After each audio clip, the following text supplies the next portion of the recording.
Hey everybody, this is Cameron from Obnoxious and Anonymous, and welcome back to our exploration of the Final Dossier book by Mark Frost.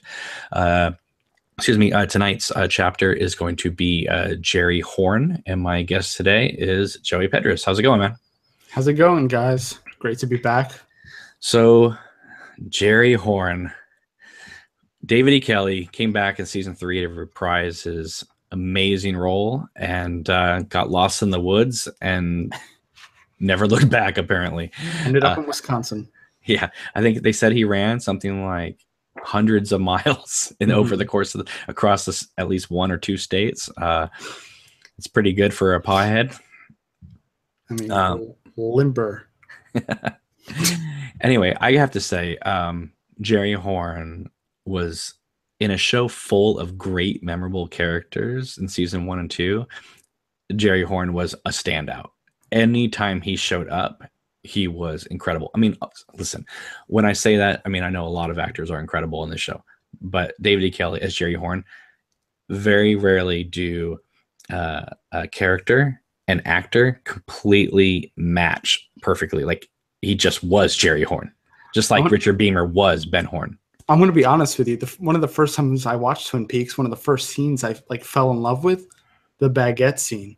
Like, watching it fresh for the first time, it's definitely part of what made me fall in love with Twin Peaks.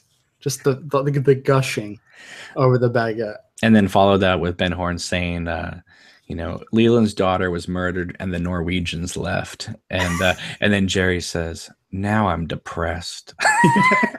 But he's sitting by the fire, right? When he says that? No, it's when they're walking in the hallway right before. Oh, okay. So Ben cheers him up by taking him to One Eye Jag's. Oh, that's right. That's right. And I love his relationship with Ben Horne. But, going off something we were saying the other day, I really like Jerry's relationship with Blackie when they're at One Eye Jag's, because it's like, in that episode, he's like telling, next stop, rocket science and things like that. And then by the time you get to season 2, he's like, what's that, Blackie? Like, screaming at her face and stuff like that. So it's interesting dynamics. And David E. Kelley is one of those actors that could find the range, whatever the scene called for, whether he's eating smoked cheese pig or whether he's, hitting on an Icelander. He was always fantastic. Or bad binoculars. Bad binoculars, not noticing that his nephew is being burnt to a crisp on a rock. All right, so let's talk about this chapter. We did mention on the Donna chapter that on the FBI case file that it said 119 on it. If you notice, you'll see Jerry Horne, and I believe almost all of the people, case number is 119 for everybody. So that is really interesting that the 119 is being used as a constant. Oh yeah, absolutely. Especially it's so cryptic, being used in the season 3 or the limited event series, as it's called. But I really love the idea that Frost is using 119 for a lot of these case files.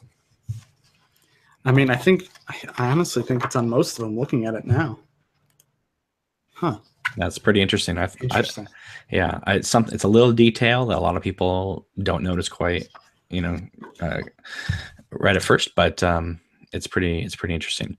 Now, this chapter is kind of a smaller chapter. It kind of begins with just kind of introducing us again to Jerry Horne, kind of briefing Gordon Cole as to who Jerry Horne is, from Tamara Preston, talking about how he's like a partner in crime and in business with his brother Ben, but neither Ben nor Jerry has ever come under any felony indictment for anything, which is interesting because, I mean, Ben Horne was arrested for the murder of Laura Palmer, but I guess he was, since he didn't need to be found not guilty, they found out Leland, so they let him go. So those charges never actually stuck. But they really make a point of saying that he was sort of like what they call the advance man. Like, he would go over to other countries, make connections with people, and then investors, and then bring them over to the Great Northern for Ben to be, quote unquote, the closer. Which, if you follow the series, yeah, I mean, that's exactly what happened. Yeah, it's exactly what it is. And so basically, Mark Frost writing here for Tamara Preston, basically, confirms what we already know, but at the same time, though, he does put it into words, and it's just great to learn, a little bit more about Jerry Horne. I mean, he seems like almost like a business savant in some ways.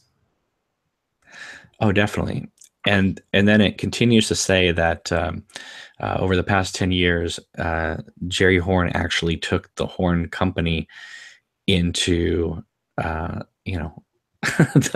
with the distribution of pot, and turned it, and this is a quote, the most massively successful endeavor in Horne Corporation history.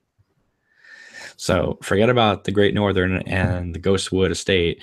Apparently, the legalization of marijuana in the state of Washington took the Horne Company to the moon. Incredible. Jerry Horne, quite a visionary. And we know it also says that he sort of developed his own very potent strains that were like a massive success. Thus furthering their, rise into the pot.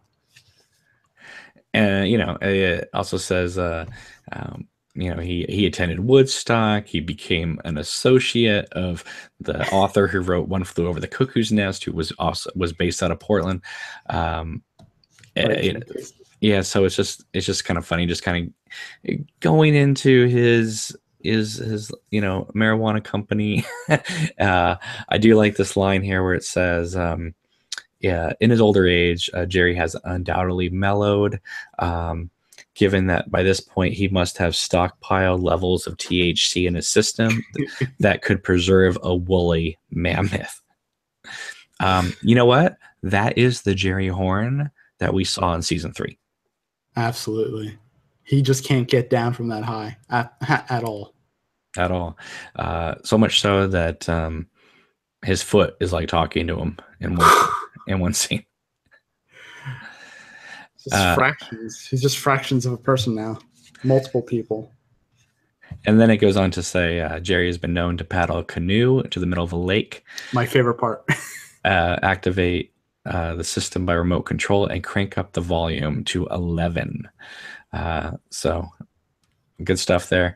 And that is basically it, except to say that his only friend outside of the Horne family is Dr. Jacoby, which we will discuss at a later date, because that will go into the Jacoby section. But all in all, small chapter. We don't learn all that much, but basically what we do learn confirms what we already knew. But it's still kind of nice to have, don't you think? I mean, I thought, yeah, I loved, I know it was so short. I loved reading it though. I don't know. Jerry's just one of my favorite characters, easily. Yeah. And, some of the chapters are longer than others. This is, like I said, a smaller one. But hey, you know what? It's great to have a little bit more background, because in season 3, we only got him in a few short scenes, most of which he was lost in the woods. We got one scene in the first episode with Ben, and then we got one of him watching Dr. Jacoby's show. The rest of it was him lost in the woods. So we didn't really get a lot of,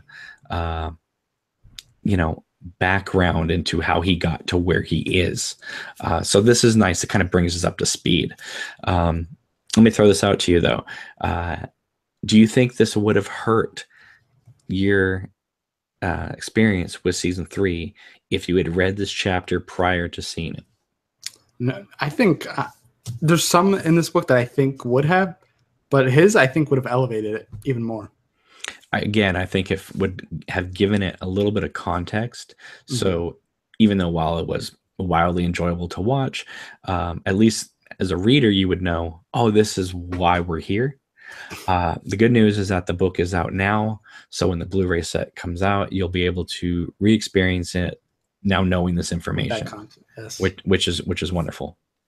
I mean, I think if this really was supposed to be part of the secret history, I think that chapter would have been good there, as sort of to break up the sort of the heavy nature of that whole thing. But I like that. Yeah, I agree. So another wonderful chapter. Thank you guys so much for watching. Be sure to like these videos and subscribe to the channel. Share these on social media. Really appreciate your support. And we'll be back with another video and another chapter. So in the meantime, you guys take it easy. Bye.